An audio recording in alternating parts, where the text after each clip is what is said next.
Este podcast es presentado por Encuentros, un podcast de Movie, la plataforma de cine seleccionado a mano. Hola, bienvenidas y bienvenidos a Filma y Aclaración, un podcast de conversaciones con cineastas. En el episodio de hoy hablamos con Anna Katz, directora de películas como El juego de la silla, Una novia errante, Los marcianos, Mi amiga del parque y El perro que no calla.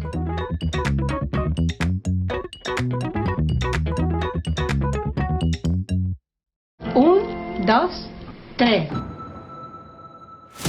¿Corre riesgo de vida? Me enamoro muy fácilmente, doctor. Si yo estoy preocupada, ¿él lo nota, digamos? Vamos a esperar a ver si pasa alguien. No puedo estar siempre tratando de entenderte.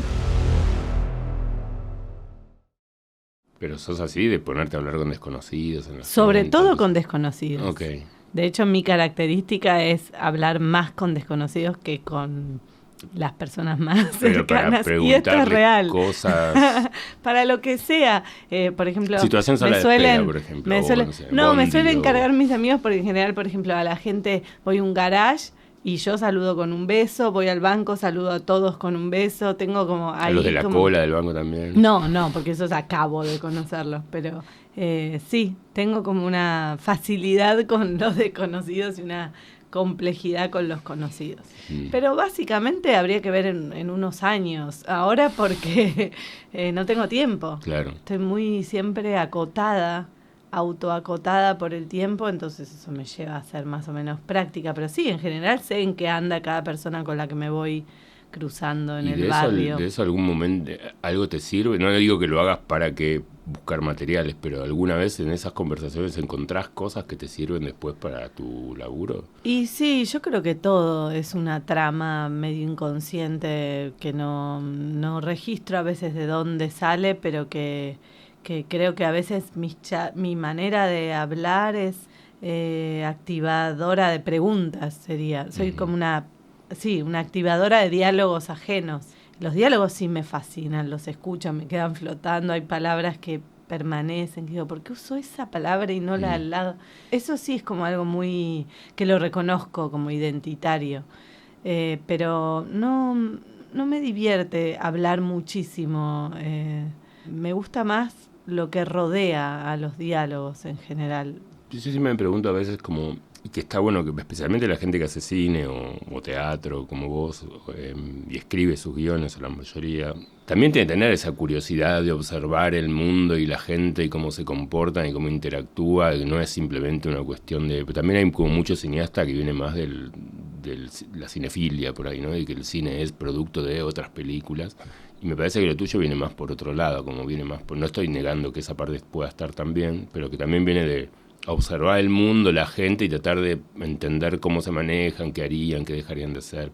No, absolutamente, al 100%. Eso que describís es de donde vengo y donde en general estoy. Por eso a veces inclusive me cuesta reconocer cuál es la actividad particular que estoy haciendo dentro de esto. Por ejemplo, en la actuación o en la dirección o en la escritura, que son tres frentes que supuestamente son muy diferentes, incluso a veces en entrevistas que me preguntan ¿qué preferís? Y ahí me veo obligada a diferenciarlos cuando en realidad yo no los veo tan distintos. Y creo que la razón de esa cosa difusa que siento es que lo que más me llama la atención en sensibilidad es esa especie de ese colchón vital en el cual uno va haciendo su vidita y mientras tanto hay un colchón donde aparecen signos que por alguna razón se singularizan y ahí aparece por ideas para pelis, ¿no? Yo me acuerdo cuando vi la peli, muy mala siempre, con los nombres de pelis, con los directores, muy mala, pero te tengo a vos. Sí, igual yo estoy entrando en una etapa en la que me está pasando lo mismo. Bueno, bienvenido. Los veteranos. Pero siempre me pasó. Voy a tratar. Syndromes. Apichatpong. Ok. Te digo la primera palabra. Sí. Que fue una peli que la vi por primera vez en un viaje y después la vi varias veces, que es totalmente aleatoria en un punto, es hasta la deriva y también no, obviamente como toda buena peli, pero lograba para mí un registro muy nítido de ese flotar, de esa posibilidad de flotar, que es lo que a mí más me gusta en el registro y que de verdad no lo necesito siempre en cine. O sea, puede suceder en otro ámbito, en la pintura, en un museo, en una experiencia de encuentro entre personas en la naturaleza. No soy tan necesitada del cine. Eso que decías de flotar, lo pienso en función de las películas tuyas y cómo fueron evolucionando a lo largo de los años, desde El juego de la silla hasta El perro que no calla. Siempre digo El perro que calla, no sé por qué. Siento como también las películas en algún momento fueron desestructurándose un poco, o pasando a ser cada vez más esto que decís, de flotar sin flotar. O sea, parece como que las pelis tienen ese divague, pero a la vez van hacia algún lado, mientras que por ahí El juego de la silla... A una novia errante, ya la propia palabra dice que no es tan así. Pero intento estructurarme. Claro, empiezan siendo un poco más estructurados y de a poco se van ¿Vos sentís que pasa eso con tus pelis? Como que estás menos ligada, menos atada a que... Naturalmente me parece que soy muy acuosa, digamos, y que es muy difícil para mí juntar las partes que en realidad se articulan, pero sí, sin duda lo que me va pasando a medida que pasan los años es que me veo tentada como siempre, pero me voy animando. Y lo del perro que no calla fue un peligro porque de alguna manera dije más sí, y el más sí, digamos, a nivel ayudas y respuesta funcionó. Entonces ahora cómo vuelvo a rescatarme de esa especie de intento que a veces se tiene. Pero también me pasa que en los últimos años aparecieron las series. Claro. Y al filmar tantas series es como que ahí ya derrocho toda esa necesidad de construcción más clásica. Entonces sí, la próxima película no sé. Ah, ok. Es como pasaste en vez de hacer una cosa intermedia a hacer una cosa muy clásica y como a bifurcar la carrera, digamos, ¿no? Pero vos escribís los guiones de las series también. Sí, escribimos en equipo, pero es un equipo integrado por mi hermano, por Dani Katz y por Alejandro Jovic y que somos no es que recibís proyectos y haces... No, estoy metida. Igual, digamos, por ahí para la parte ejecutiva o de dirección de las empresas, por el Star o de Amazon, las que fui trabajando y que estoy trabajando, en general sí soy como el bicho raro, siempre igual. Por más que para mí ahí es donde soy más oficialmente estructurada. Que sí, que también está bien en el sentido de que el único sentido que le encuentro a narrar en una plataforma es la posibilidad de diálogo más masivo, claro, que permita hacer que tengan llegada algunas ideas que sí me parecen más desestructuradas. Entonces, a esa fuerza le trato de poner la mayor nafta posible. Ir hacia un camino muy críptico que me termine aislando, no entiendo para qué se haría en una plataforma. Igual eso que decís está bueno, como muchos directores argentinos que están haciendo series sienten que al hacer series están siendo lo más estructurado posible, pero para las plataformas son los bichos raros, digamos, eso mismo que decís vos, como que claro, como el lugar en el que uno se ubica tal vez es distinto que el que ellos esperan. No sé si es un matrimonio medio forzoso el que se genera entre los directores que vienen del cine independiente argentino y las plataformas, o vos sentís que más o menos fluye eso. En mi caso fluyó un montón hasta el momento, digamos. No termino de entender por qué. Cae simpático. Sí, no sé, creo que de alguna manera recibo, las respuestas que recibo de afuera es que bueno, que tuvo mucha, no sé cómo se dice, que fueron muy vistas las series, sobre todo Terapia Alternativa, se va a estrenar la temporada 2, siempre la reconocieron como de autora, desde el primer momento, pero a medida que vamos escribiendo, por ejemplo en la temporada 2 estamos mucho más implicados, porque digamos fue como bueno, escriban. Y la verdad es que yo a veces me pregunto por qué me dejan tanta libertad, porque supuestamente pensé que no iba a ser así. A veces me pregunto si es el tiempo, porque últimamente en el mundo siento que hay muchas tareas en las que define quién tiene tiempo, más que quién tiene el poder o la razón. o la plata, es quién tiene el tiempo, y entonces ya, sí, pasa la aduana, claro. No sé por qué pasó la aduana. Yo no creo que tienen tanta necesidad de contenidos que a veces tienen un... No voy a decirlo en tu caso porque no sería un problema, porque al contrario está bueno, pero a veces no, que no hacen un gran control de calidad acá, sino como que es más tener material para llenar la plataforma y por ahí no se meten, no por buenos, sino porque... Dale. Sí, a mí a veces me pasa pero me pasa con las películas y con las series también, que a veces lo que siento es que a mí me dicen que es muy raro lo que quiero hacer y que después cuando eso llega de otro lugar, dicen algo tipo eso, que es, bueno, en mi caso, digamos, hay una que nunca se sabe qué nombre ponerle, que no sé si es comedia, que no sé si es drama, y después aparece, qué sé yo, Paul Thomas Anderson o Wes Anderson, entonces dicen, bueno, pero existe tal, y digo, sí, ya sé que existe tal, pero también existe tal libro, o existe... Claro. En esa disonancia que a mí me interesa tanto, siempre me termino agarrando de referentes que ni siquiera me representan de manera directa, pero que es como un puente para llegar a lo que quiero hacer. Entonces, en este caso me parece que sí, como un interés que recibí en el caso de Star, que era Disney, digamos, hacia la serie, y a partir de ahí, la verdad, yo avancé muy desestructurada con contenidos que a mí me interesa compartir. Y que se vean. Y a partir de ahí, creo que al haber sido vista, bueno, entonces seguí. Y también creo que es tan nuevo todo, que también las razones por las cuales un tema se empieza a desarrollar o se deja desarrollar, o ahora hagamos todo así, ahora... Sí, yo siempre pienso en un grupo de locos medio ciegos con linternas tratando, aunque sea, ver algo, pero no vemos mucho. Entonces, bueno, vas haciendo y no sé hasta cuándo tampoco. Entonces así lo vivo. Las pelis no, yo estoy 7 años, 5 años. Es distinto, es como una especie de habitación de un convento donde estudio estoy. Detallado. Sí. Cuando por ahí cuando vos empezabas era un poco más entrar sin saber muy bien para dónde las cosas iban a disparar. Digo, porque te quería llevar un poco para los inicios. Sí. Me da curiosidad cómo empezás con no sé, con el cine en particular, si empieza primero la actuación, la dirección, la dramaturgia.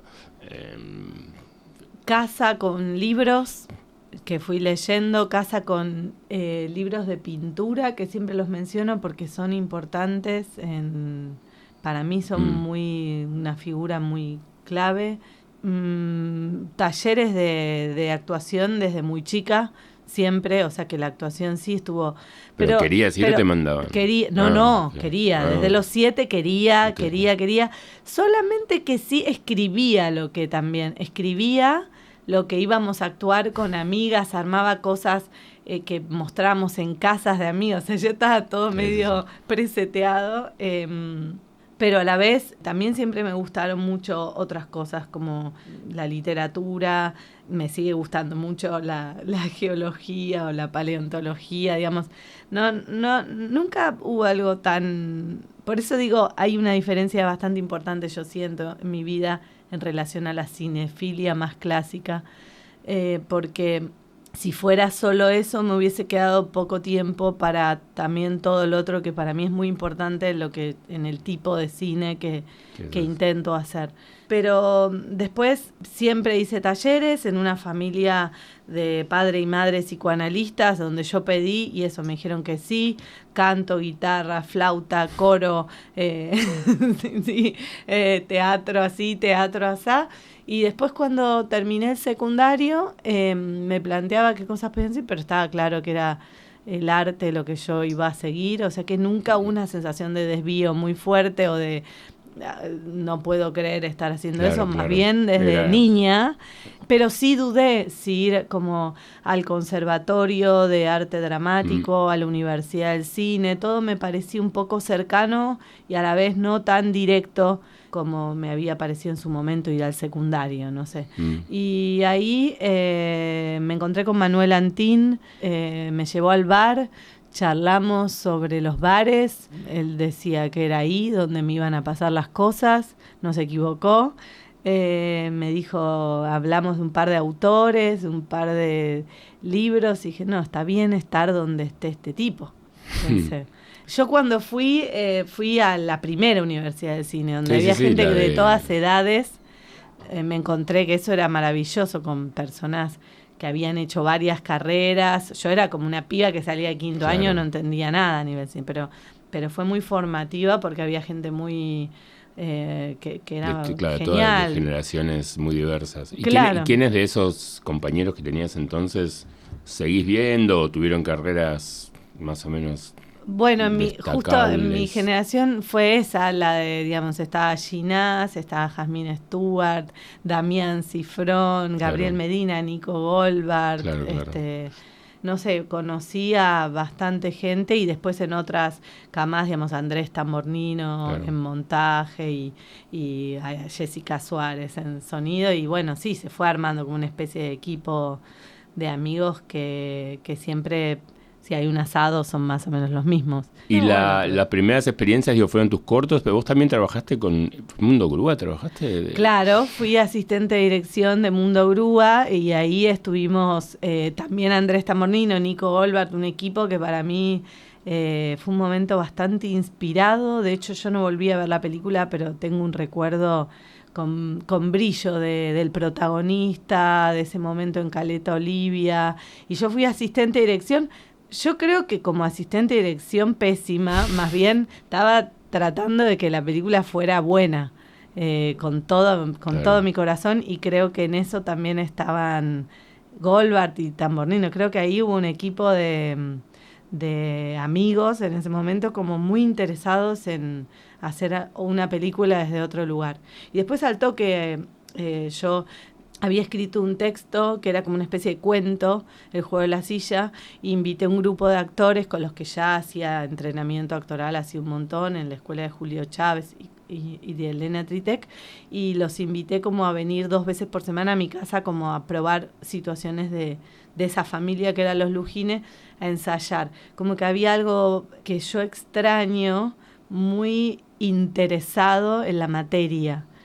Como una idea del cine, como una materia a esculpir de alguna manera. ¿Y por qué extrañás, decís? Bueno, porque está todo un poco... Más. Sí, me parece que yo, de hecho, disfruté mucho en El perro que no calla poder volver a desandar algo de eso. Sí, creo que hay un poquito esta cosa ya desde el proyecto, con las devoluciones, los laboratorios, no, digamos, por supuesto, sin criticar la labor de nadie, porque está... repleto de personas muy valiosas que te hacen devoluciones increíbles, pero esta cosa del proyecto sistema, con su digamos, carpeta, un sistema, claro. ¿Por qué un proyecto sale y otro?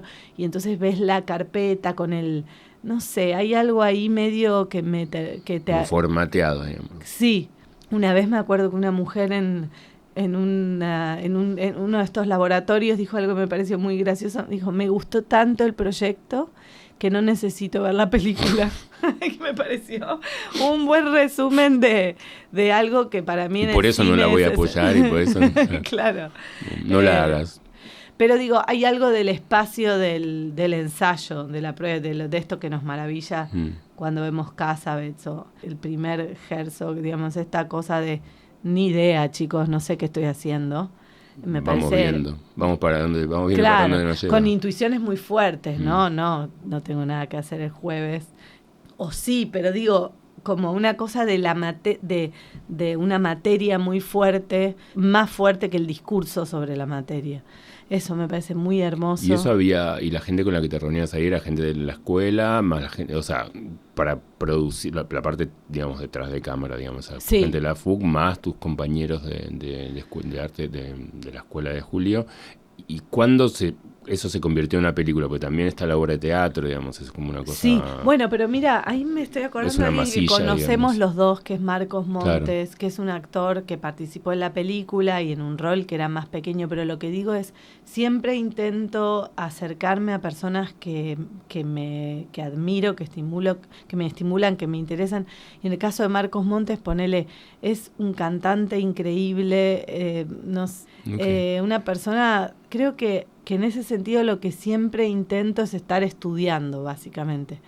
que puede ser de amigos o de... Entonces sí, es verdad, en esos equipos del juego de la silla aparecían actores y personas haciéndolas que para mí eran geniales. Actores y personas, sí, eso siempre.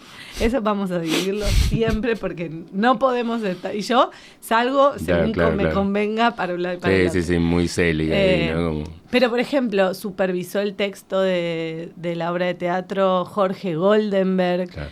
En realidad hizo una lectura, pero Cartoon lo leyó también. Esa posibilidad de no quedarte en un material, sino tratar de ahondar un poco. Eso es algo que para mí siempre es importante, más allá de cómo va a respirar en ancho el material. No tanto la pegada en punta, sino como el despliegue. Y cuando te sentás ahí, cuando decís, ok, vamos a hacer esto, va a ser una película y tengo que dirigir la película y... ¿Te lo bancaste? ¿Fue difícil? ¿Fue incómodo? ¿Fuiste creciendo en el rol de...? ¿O ya tenías, como lo decías antes, en la adolescencia tendías a organizar lo que hacían los demás actores también? Y, tal vez te fue natural, ¿sentiste que era natural? Como, muy natural. Con cámaras, con todo, natural. Lentes y todo. Claro, sí, claro, vos venís... Nervios, sí, porque en definitiva, pero siempre tuve muy claro que no elegí ser cirujana ni...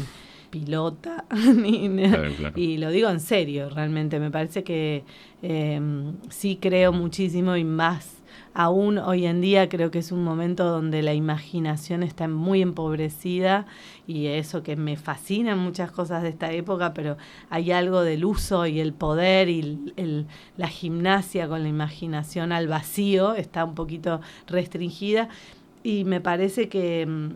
sí hubo algo de la dirección muy cómodo, pero me parece que porque no lo fui practicando como iba viendo en la FUC, que se decía que había que practicarlo, incluso como veía que compañeros míos lo practicaban, varones en general.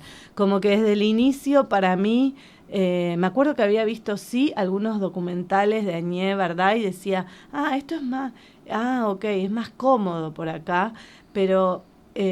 nunca en el set tuve un problema con las opiniones de los demás, nunca entendí que fuese un espacio donde todos nos dialogáramos de una manera muy abierta, ¿no?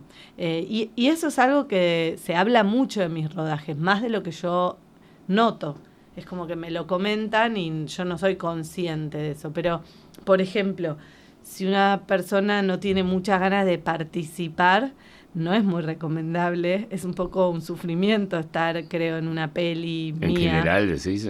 ¿O en una sí, escena? Sí, porque soy muy preguntona y muy de, venite y fíjate y lo que voy para un lado lo cambio en el momento y de verdad que no es por no trabajar, no por vaga, o sea, son guiones de 7 años en general que trabajo un montón, pero en la realidad es otra cosa y de verdad que, por ejemplo, el vestuario para mí es muy importante.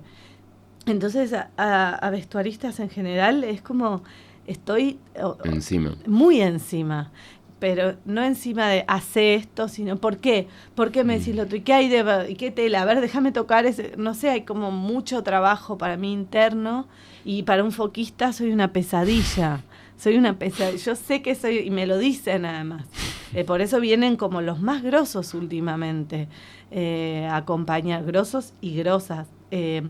Trabajé en cámaras con mujeres y estoy anonadada, porque soy muy cambiante. Entonces es algo que te puede divertir mucho, en general con gente con más osada y con experiencia no les preocupa tanto, y si no puedo ser una pesadilla. Pero en esa época vos trabajabas, en las primeras pelis trabajabas con compañeros, no era una estructura más gente grande, desconocida de la industria. ¿No? Sí, pero no, era igual eso. Te querían matar.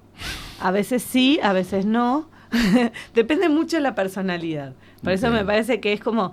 Cuando dicen que buena onda, Ana, es verdad que soy re buena onda, ¿no? Es difícil, no, esto de la persona que sabe en el set dónde pararse, bueno, no soy yo, claramente, pero es verdad que soy buena onda. El tema es si no te gusta participar, si estás queriendo estar más alejada, no es cómodo, porque es cierto que estoy muy ahí en el bote Tipo, Vos venite y fuiste remá. de las primeras mujeres directoras en Argentina, digamos, de esta nueva generación. Digo, porque cuando vos estrenás El juego de la silla estaba La Ciénaga y Sí. no mucho más. No, Digo, no, no. Vanessa Yo- Ragone, algún... Taquini, Lita. Lita, bueno, claro, sí. No, o sea, yo veía que estaba Lita, veía que estaba María Luisa Bemberg. Bember, pero bueno, no llegué Claro, como claro. a... no, Pero nos de esta estamos generación, olvidando, de la nos generación estamos- que podemos decir de Lucrecia. Y para- no, Lucrecia, vi Rey Muerto y después yo me vi a mí. Gugliota creo que estaba en Gugliota, Rey sí, Muerto, sí. Muy pocas. ¿Y vos Ahí sentías empezamos. que el hecho de que comandar un equipo en su mayoría formado por hombres era problemático? Cero. Porque Fui eran- criada así. Ah. No sé, no me doy cuenta. Y tengo ese tema, no me doy cuenta a veces cuando se habla de cupo. Digo, ay, a ver, ¿qué puse? ¿Qué es? Y miro y en general está llenísimo, está repleto Claro. de mujeres. Pero nunca soy muy consciente de a quién estoy llamando qué es, si es mujer, varón o diciendo. No soy consciente. Eso fue central, central, porque a veces por ahí en conversaciones o en charlas después de películas, muchas mujeres me preguntan sobre la situación del machismo y la dirección y cómo lo viví. Y la verdad es que tiene mucha razón. No es que no existe. Y es más, lo sufrí un montón, pero nunca ni lo registré. Totalmente. Y sí. creo que me parece que me ayudó eso. Y tampoco lo intenté responder desde el lugar donde a veces se busca responder al hombre que dirige. Como que en ningún momento quise ponerme ese disfraz. Ni me lo quiero poner. Y eso a veces hay como un rocío de... no es indiferencia, porque yo me siento muy agradecida y muy Claro, reconocida y de verdad que lo siento, porque si no sería una ingrata total. Ujú. Pero lo que digo es que a veces en relación a las obras de compañeras que veo o mías, siento que se nota que si fuera un varón con esa misma obra sería distinto. No lo dudo. Se nota, pero no por no sentirme agradecida, porque es al contrario, en el sentido de que yo creo que sí, que aproveché y me pude meter en lados donde de intimidad, que creo que es mi terreno, donde hubiese sido imposible desde otra, no sé. Claro, perspectiva. Cuando yo empecé a estudiar cine, y ahora un poco también, me parece, los directores, vos pensás que digamos, capos, ¿no? Pero era Hitchcock y Ford con el coso de pirata y Brian De Palma, toda gente, y Tarantino, con la que no me identifico de ninguna manera, más allá de haberlos leído, haberlos visto y todo. Es difícil cuando te pasa eso, que registrás que de verdad querés hacer algo sin duda, pero que no estás en ningún club de está esos. Visibilizado como... Claro. Porque no te interesa tampoco, no es que porque querría hacer. Entonces, no sé, eso me parece que es interesante porque recién ahora creo que se está pudiendo, así como se está deconstruyendo cierta lógica de cómo se piensa a hombres y mujeres, cierta lógica de lo que se entiende de lo que es un director de cine o una directora de cine. Creo que eso es muy nuevo, porque hay una especie de personaje que se intenta hacer a veces para conducir un equipo de 100. Y yo no lo intento. Si les gusta este podcast, pueden seguirnos en Spotify, YouTube o en donde estén escuchando este programa. Para más contenido los esperamos en nuestras redes. Nos encuentran como @Filma y Aclaración.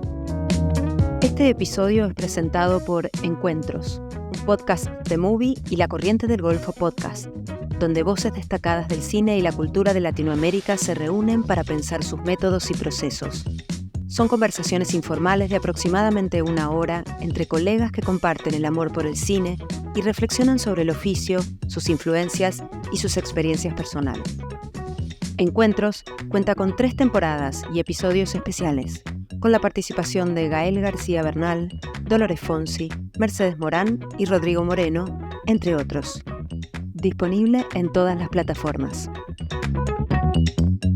Y vos, digamos, con lo que pasa con la primera peli, con El juego de la silla, con Una novia errante, que fue a Cannes, ¿no? Si mal no recuerdo. Dijiste, wow, caramba, no me imaginaba que iba a pasar todo esto tan rápido, o era un momento, si nos acordamos un poco, del cine argentino en el que todo el mundo creía que hacías un par de películas y ya estabas en Cannes? Son parte de los festivales. Me encanta eso, viajar. Me encanta ver pelis que, bueno, uno no puede ver. Ahora es más fácil, pero más o menos. No, soy muy sincera, la verdad, con esto, ¿no? Me pone feliz porque es como una manera de decir, sí, pasá, seguí. Y lo agradezco mucho, esto, y las retrospectivas, lo agradezco mucho. O me tiran re buena onda. Ahora, si vos me decís qué es lo que más te gusta, yo estoy ahí con escribiendo la cosita. Y el juego de la silla, sí, es verdad, tenía 24, ahora lo pienso y me parece un delirio, pero yo estuve 4 años, desde los 20, o sea, para terminarla fueron 4 años. Entonces, para mí es un montón tratar de posproducir una peli 4 años. Entonces, cuando llegó ese momento y el premio en San Sebastián y todo eso, fue la felicidad y no poder creer. Me acuerdo una vez que un crítico de Berlín, esto fue muy importante para mí, había visto la peli que después fue a San Sebastián, pero la había visto uno famoso, y me dijo algo terrible, el crítico y después también me dijo algo terrible otro crítico de acá, y yo le conté a mi madre y me puse a llorar, y mi mamá me dijo, esto va para les chiques, y me dijo, una película, no sé cómo es, porque eso haces vos, pero para mí debe ser como un cachorro. Bueno, pues vos tenés que defenderla. Entonces, realmente yo pienso, es cierto que fue muy rápido, pero a la vez para mí venían siendo 4 años de terminar, de tratar de terminar la dosificación, o sea, sin un peso, porque no llegué al cine desde una posición acomodada, la verdad, digamos, de que lo hago. Sí, familia. Fue re difícil. Entonces, me acuerdo que me quedó muy claro, y después pasó.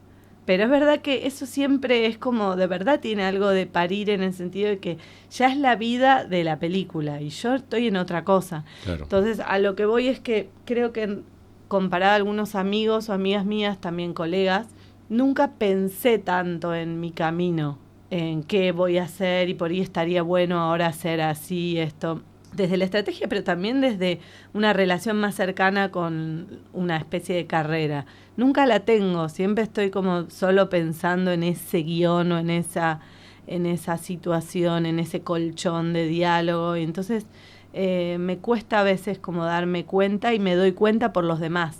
Pero bueno, lo que pasa es que también hay mucha lectura crítica, a veces funciona medio terapéutica, que es como dudosa, ¿no? Como esa interpretación de por qué haces las cosas y tratar de entender qué pasa por la cabeza o qué pasa por tu vida. De todos modos, sí. La pregunta que te quería hacer tiene que ver un poco con eso, y un poco con estos temas que vos lo dijiste antes, como que tus pelis, tu tema es la intimidad, dijimos, como lo dijiste algo más o menos así. Y me interesa que profundices un poco en eso, digamos, ¿a qué te referís con eso? Cualquier película uno podría decir que el tema es la intimidad. Pero vos decís, ok, esto es fundamentalmente lo que le pasa a los personajes por dentro, y no tanto eventos, hechos, sino simplemente encontrar cuáles son sus relaciones, ¿o te referís a alguna otra cosa cuando hablas de intimidad? Por un lado me resulta, vos lo has dicho en algunas críticas de pelis, como que percibías una incomodidad, como que en la peli hay una incomodidad. Yo creo que por un lado está el mundo, que me resulta así, creo que es bastante incómodo. Por eso el otro día pensaba sobre la inteligencia artificial, que se habla tanto. La inteligencia artificial es muy buena usando esa lógica, que es la que a mí siempre me incomodó, que es la lógica de la convención. Entonces sabe perfecto cómo ser convencional y dice todas las cosas que hay que decir. Bueno, eso siempre para mí fue muy incómodo, como un terreno, que es básicamente el mundo, bastante incómodo, donde se dan por supuestas cosas que para mí son rarísimas. Y a medida que voy también creciendo, voy asumiéndome también, que bueno, claro. Es tu tema, me lo noto, y a la vez hay cosas que digo, no, tengo razón, y hay cosas que a veces siento que se va viendo después, como si uno tiene una sensación, casi te diría, física sobre determinadas situaciones y después se va viendo, no estuvo. Ahora parece que se dice que no está bueno que pase esto. Entonces, en contraposición a este mundo que lo podemos llamar la convención o la inteligencia artificial, porque es lo mismo, está la intimidad para mí. Okay. Que a veces es muy difícil saber dónde está. Sí, lo que no se ve, lo que se intuye, como la observación, el detalle. Digo, porque eso que decís vos, uno puede imaginar que el guión clásico, uno de estos cosas de inteligencia artificial te pueden hacer tranquilamente un guión clásico con todos los puntos de quiebre y aquello, y actos y qué sé yo. Pero por ahí unas películas como las tuyas serían más difíciles de hacer en forma, porque me animo a decir que sí. Me animo a decir igual, que sí. Claro, igual dar 10 años se le pones una película en el estilo de Anna Katz en el que te va y te seguramente, la tira, ahora mismo creo, pero creo que hay que ver ahí qué es. Claro.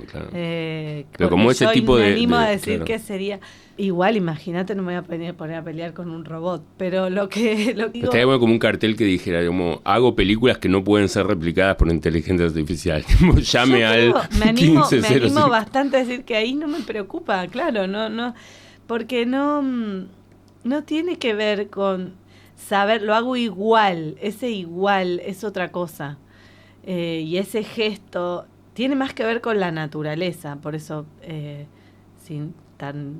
me gusta tanto leer a los naturalistas últimamente, porque creo que en la botánica o en la geología a veces está como esa explicación de la singularidad que no nos bancamos a nivel cultural. Me parece que nos la pasamos diciendo, no, pero esto igual, y lo explicamos, ¿viste? Inclusive noté mucho que en relación a todo lo sucedido con la pandemia, hubo una especie de apuro en entender, analizar, resolver, hablar de la pospandemia, todo como una especie de velocidad que es, no, hermano, no te vas a dar cuenta en 50 años, o bueno, no sé, no quieras entender porque estamos confundidos, pero hay como una especie de apuro, y en ese apuro, bueno, y en la naturaleza, en cambio, no pasa eso.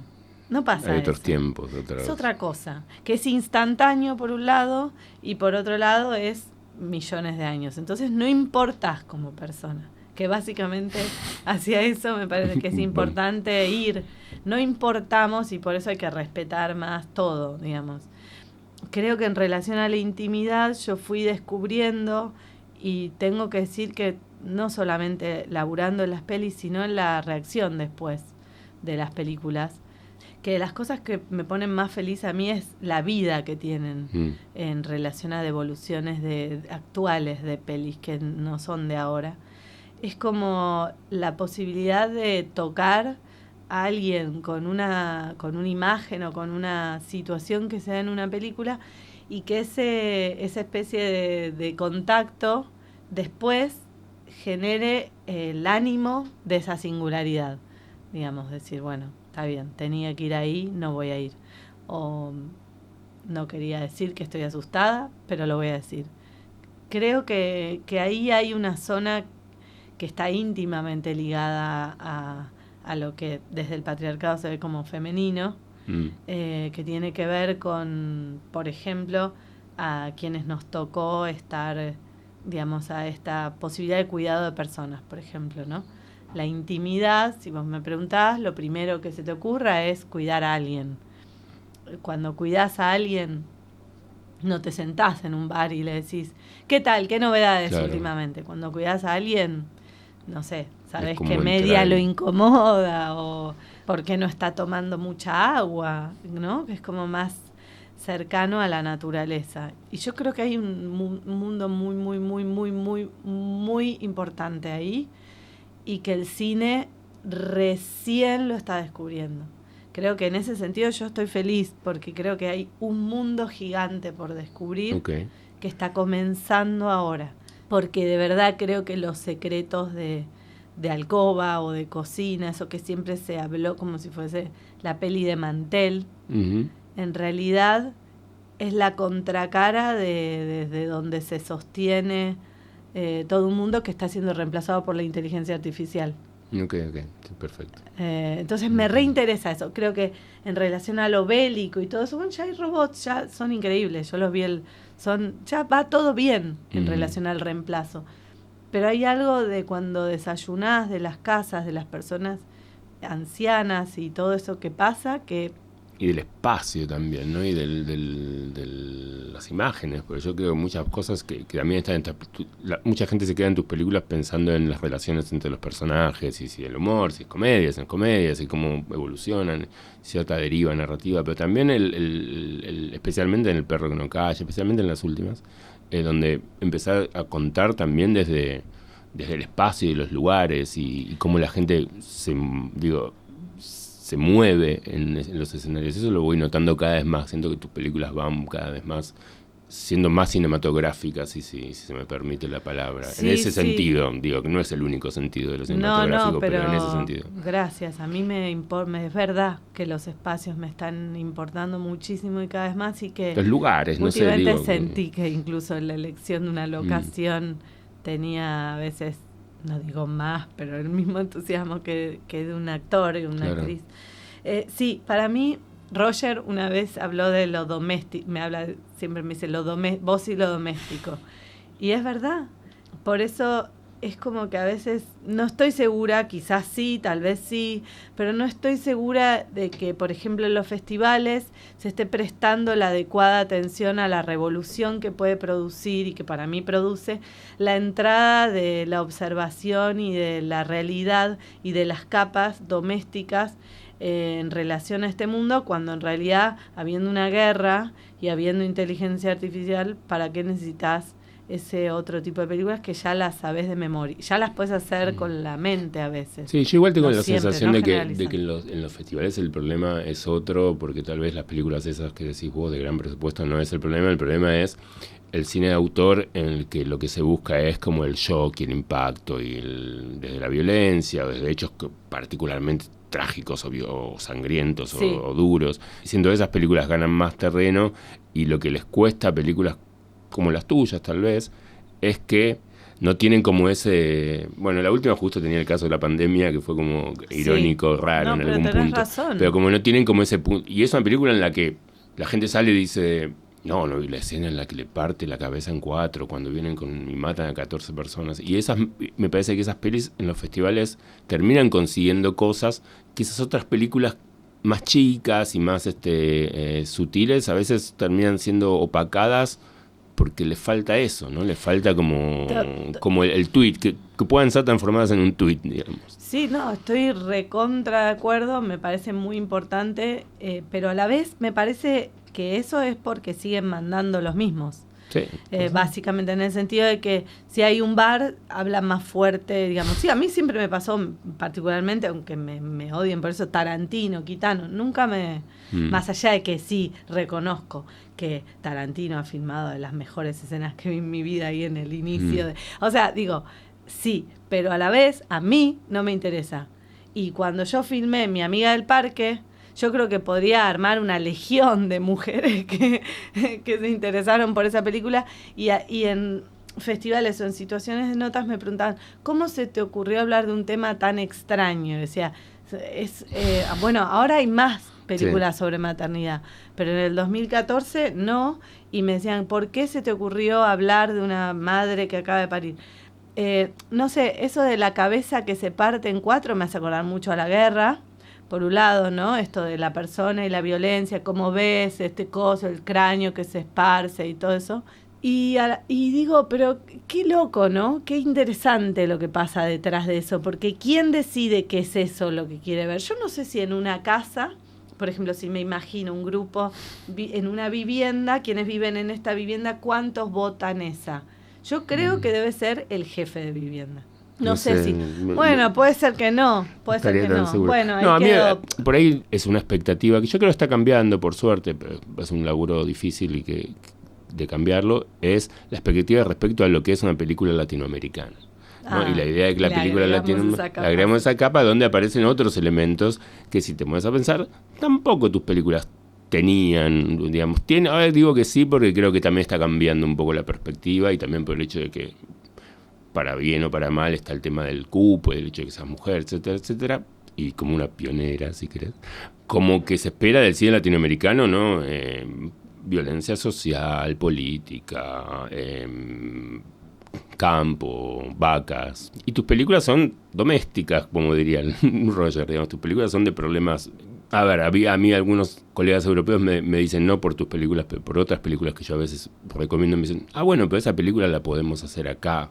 Le digo, sí, pero no es lo mismo, no es lo mismo la circunstancia de una madre en la situación de Mi Amiga del Parque que lo que puede pasar a una mujer en Stuttgart, digamos, no creo que sea lo mismo. No, eso que decís es tal cual, y es lo que hace que sea tan difícil a veces para mí mover mis pelis. Más allá de que de verdad hay que decirlo, pues si no es injusto, claro. Vaya bárbaro.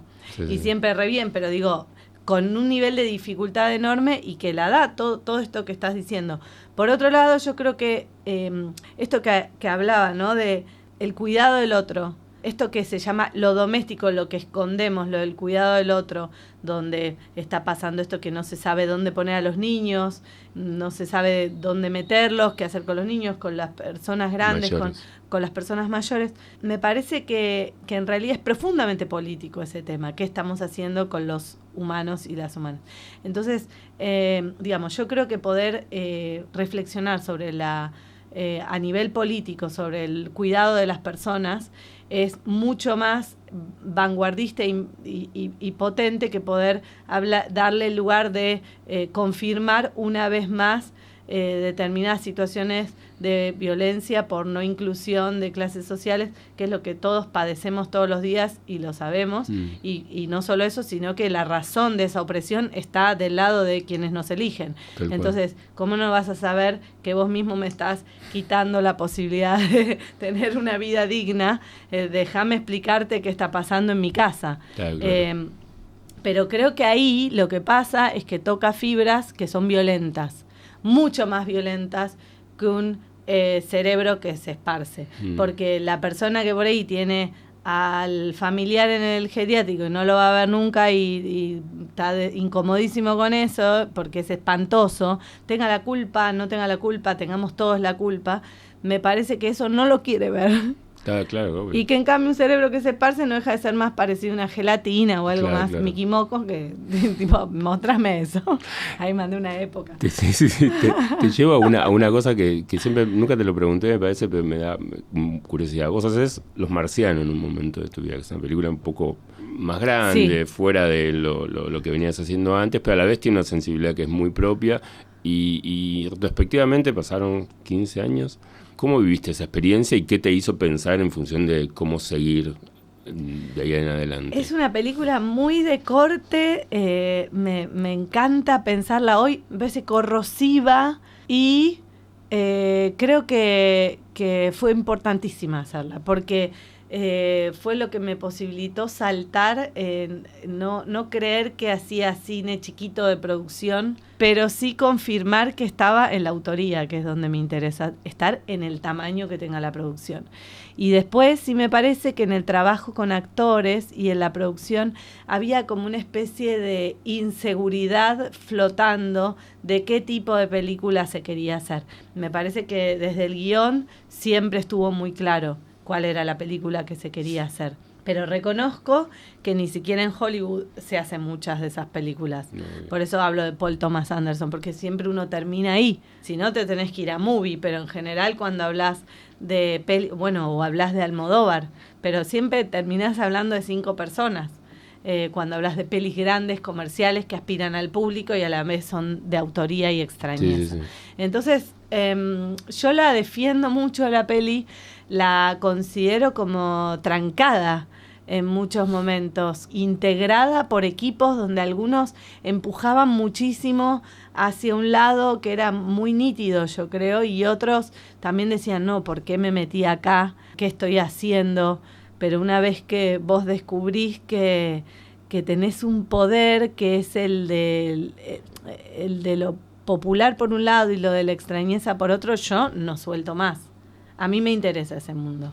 Es que está bueno, es un lugar que ocupás bastante bien y que creo que lo seguiste ocupando en el resto de las pelis, que es tus pelis son súper accesibles para cualquier persona que las vea, que no tiene necesidad de ser como un cinéfilo, etcétera.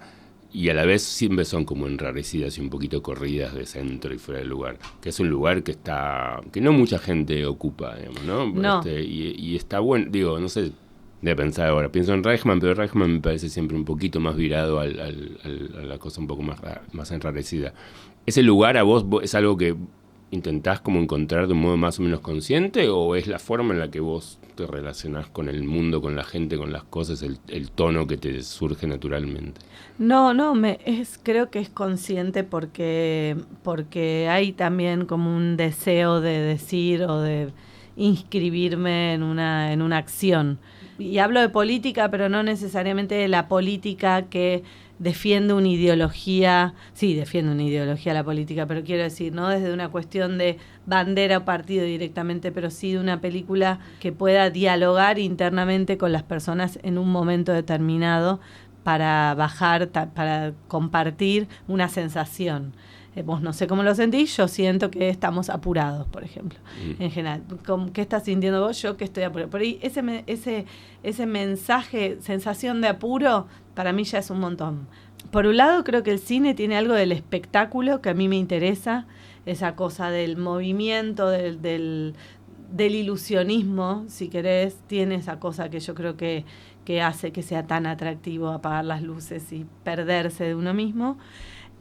O sea que eso por un lado me interesa, por otro lado me parece que a veces jugando con presupuestos grandes se puede acceder a la gente o no, porque eso hay que ver la película, pero sí a recursos que pueden posibilitar un movimiento y un juego. Y por otro lado, creo, y ahí volvemos al tema de la convención, que muchas veces esos recursos se quieren, no, muchas veces no, siempre, llevar hacia un lugar que asegure la devolución de ese dinero que se está gastando, que es tanto. Y ahí no estoy. Entonces, ¿quién va a querer apoyar mi trabajo? Es difícil, claro. Porque es verdad que ahí no estoy. Y mismo por eso yo estoy muy contenta de poder haber llegado hasta acá, al menos, en relación a las series, porque sí no lo siento como un trabajo nada más. Digo, porque por ejemplo yo de chica trabajé en publicidad y ahí sentía que me hacían, pero ¿qué preferís, Ana? Que la puerta de la farmacia esté abierta.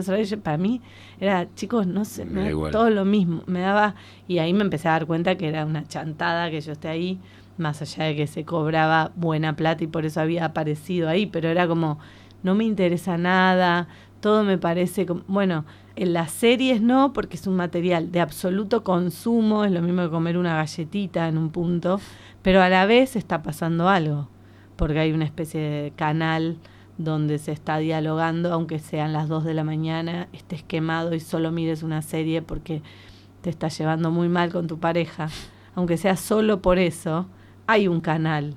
Y a mí me interesa estar políticamente ocupando también ese espacio en la sociedad, claro. Y eso vos decías, antes hablábamos de que te había liberado, tal vez te había liberado un poco para hacer películas como El perro que no calla. La peli, esta fue muy rara en su formato, en su forma de producción, eso ya lo hemos hablado, lo has hablado, no quiero volver sobre lo mismo, pero me da como curiosidad saber qué pasó después, porque por lo menos a mí, porque nosotros hablamos un tiempo antes, cuando vi la peli y era tipo, empezaba la pandemia, sí. Estábamos ahí, la pandemia había empezado, era como, ¿esto lo hiciste ahora? No, lo hice antes. ¿Qué te fue devolviendo la película? ¿Qué te fueron devolviendo a través de la película y hasta el día de hoy? ¿Cómo lo viviste todo eso? No, El perro que no calla es como una especie de sorpresa constante, de devoluciones, de mensajes. Es una película que emociona mucho, mucho, mucho y lo que es muy lindo es que yo la hice desde un estado de conmoción también. Entonces me dio mucho más fuerzas aún para seguir creyendo en la posibilidad de trabajar en zonas que se preguntan por esa primera percepción que creo que motivó el cine en un punto y que está bien y que es válido eso, que no es que ya está, ya fue, porque están las series, por ejemplo, claro. Más allá de que laburemos. Me sigue pasando que las devoluciones tienen como una cosa como primaria mensajes muy emocionados, muy directos, digamos, de mucha empatía con la película, que en un punto es de lo más extraño que uno puede recibir hoy en día. Yo me acuerdo que cuando la pensé, había pensado en que quería que la película se generase en el estado de, viste, cuando se corta la luz y que todo te parece una mierda y de golpe decís, pará, está todo buenísimo y estás como liberado de los compromisos. Como una magia, claro, que dura un tiempo, pero sí, claro, como en una liberación y con menos ruido. Y es como si con las devoluciones de distintos países o de estrenos y de críticas y todo, sigue habiendo como una cosa de como si dimos agua, algo fresco y algo que hizo bien en un punto. Entonces me doy cuenta que también existen esos espectadores. No es que no existen, que a veces en momentos más, no escépticos porque soy optimista, pero en momentos como más, que digo, bueno, no sé si hay espacio para otro tipo de cine, ¿no? Y hoy en día, donde es tan difícil como eso, la conexión un poquito más, con menos ruido, me pareció muy, muy, te digo, todavía me siento un poco como que me dieron un poder con esa peli, con el que me quedé en la mano y ahora no sabiendo qué hacer, pensando. un superhéroe. No, como que no, ni siquiera necesito que se repita. Claro. Con que haya sido esa vez ya no lo voy a poder creer nunca. Okay. Que haya sucedido eso, digamos, y que actúe mi hermano y que se pueda... Vos pensá, Diego, que cuando yo tenía las escenas estas de la gente con las burbujas y los cascos, y mis amigos que siempre son tan esenciales para mí me decían, no sé, Ana, me decían, o sea, si querés poner la parte de la ciencia ficción, me parece que es la película con la que definitivamente te van a decir, te fuiste. Te volviste loca. Te fuiste de pista. Y yo dudé de verdad y de dejarla y dije, ¿sabes cuál fue la razón más importante? Dije, me voy a quedar siempre arrepentida. Entonces dije, y después que es como que le gana tanto la realidad a la ficción que sí, fue como una especie de anticipación. En muchos sentidos, no solo en lo de la pandemia, sino también en la sensación de los tiempos con los que la gente vive a partir de la pandemia, ¿no? La peli tiene ese montaje, ¿no?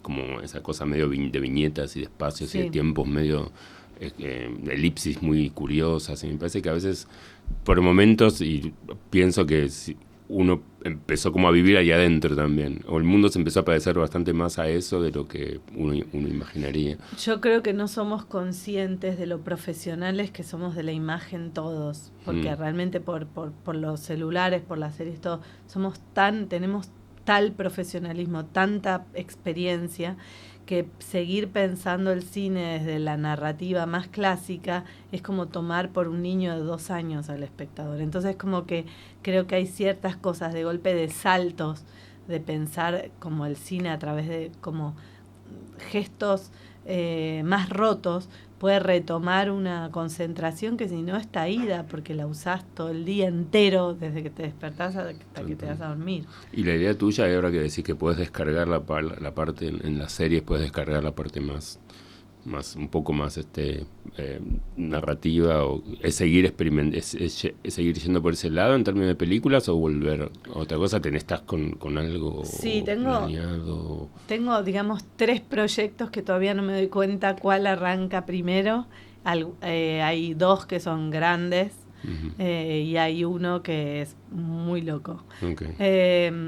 Estoy un poco también observando, a veces este mundo me está pareciendo rarísimo, el lugar que está viendo para las películas nacionales. Nunca tuve lugar igual, no es que hablo como si hubiese quedado permanecido, nunca estuve más de 1 o 2 semanas en una sala, pero no hablo de eso, hablo de otra cosa, hablo como de un ruido, sí, que hace que diga, pero a ver, ¿cómo podemos hacer? Que una para película hacer una argentina reunioncita más. motive algo, se Que mueva. motive un poco algo, cualquier tipo cosa. Argentino 85, 1985. No. No en un sentido de que genere una conversación. No en un sentido más comercial. No lo decía comercial, como que genere una conversación y que no pase como una especie de anécdota. ¿Te acordás de esa película que hizo?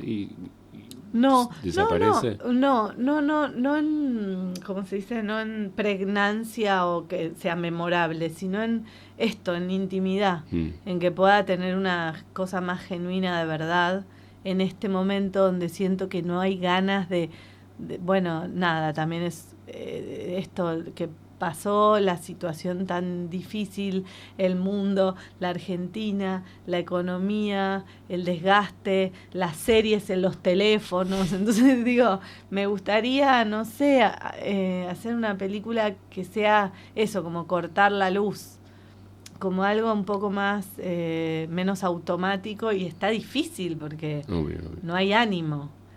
Sí, tampoco sé si hay... No es que sea más cara, a veces hay más plata para una película más cara que un menos para una película más compleja. Digamos, absolutamente cierto. No, y es cierto que tampoco ganas de hacer una película que sea cara, que sí podría, digamos, se me podría dar que sea cara, pero que de algún lugar sienta que sí la puede reemplazar un robot y hacerla por mí. No me tienta porque, no sé, ¿para qué? Ya no hace falta. Bueno, así que no sé. Gracias, Ana, por vos. venir. Y nos estamos viendo. No, seguro, espero, por favor.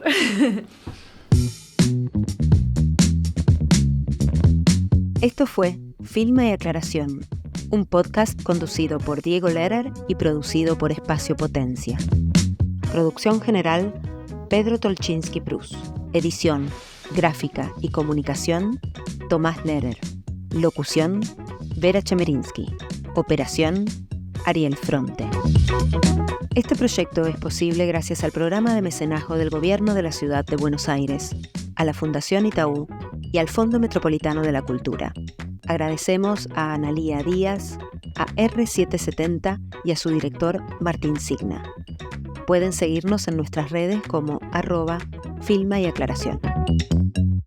Este podcast fue presentado por Encuentros, un podcast de Movie, la plataforma de cine seleccionado a mano. En cada episodio, una nueva conversación. Mercedes Morán, Paulina García, Jairo Bustamante, Santiago Motorizado, Benjamín Neistat y más hablan sobre sus propios métodos y procesos creativos, contando experiencias personales y reflexionando sobre películas y cineastas que han influenciado e inspirado su trabajo. Encuentros es presentado por Movie y La Corriente del Golfo Podcast. Escucha Movie Podcast Encuentros, disponible en tu plataforma de podcast favorita.